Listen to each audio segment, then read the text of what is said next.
Battlefield 3. You probably haven't heard about it for quite some time now. The game got released in 2011, so it is 6-year-old now, and yet it is still one of the best first-person shooters on the market. And the craziest thing about all this is that even though the game is so old, it haven't aged at all. It still has decent player base. I'd say it's awesome for a game this old. And if you want to hop in, play it again, just do it. There's plenty of servers running vanilla maps all the time and there's still people playing. But, as you've probably read the title of the video, it's not going to be only about Battlefield 3. Today we're gonna compare Battlefield 3 versus Battlefield 1, the game from 2011 against the game from 2016. Starting off with the technical aspects of the game, a lot has changed here. We've got the new Frostbite engine, with improved graphics and Levolution elements. The netcode got improved as well. We're playing on 60Hz servers compared to 10Hz in Battlefield 3. Hit detection works more precise. Everything's faster and smoother. But there's something about Battlefield 1. Something wrong.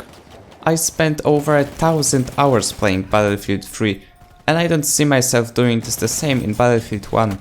Don't worry guys, I'm not going to talk about lack of content.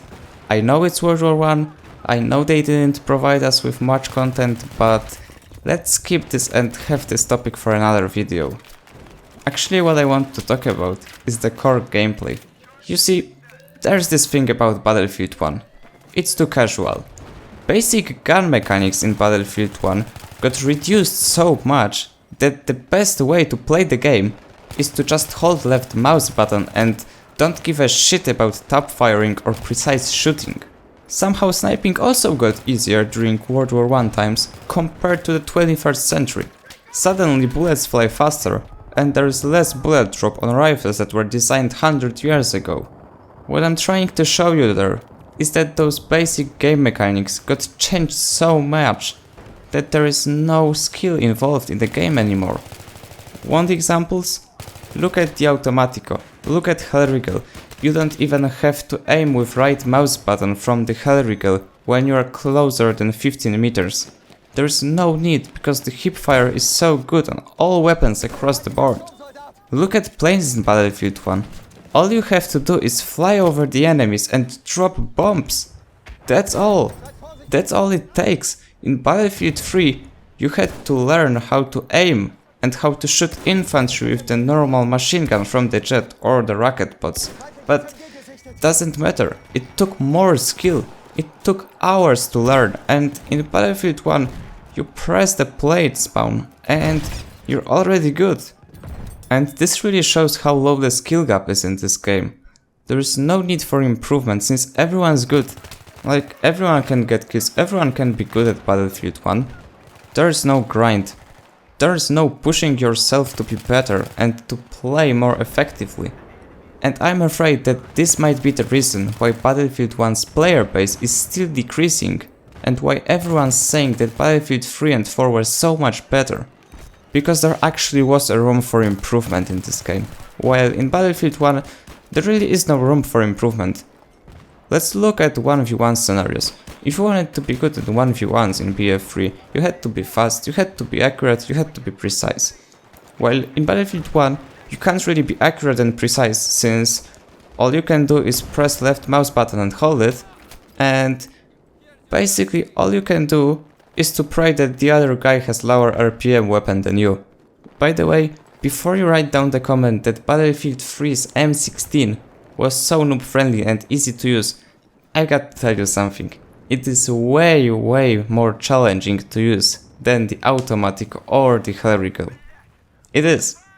Also, another thing that I want to take a look at is adding cheap mechanics to the game or cheap ways to get kills. Things like bayonet charge or behemoth system, like, okay, behemoths aren't that bad.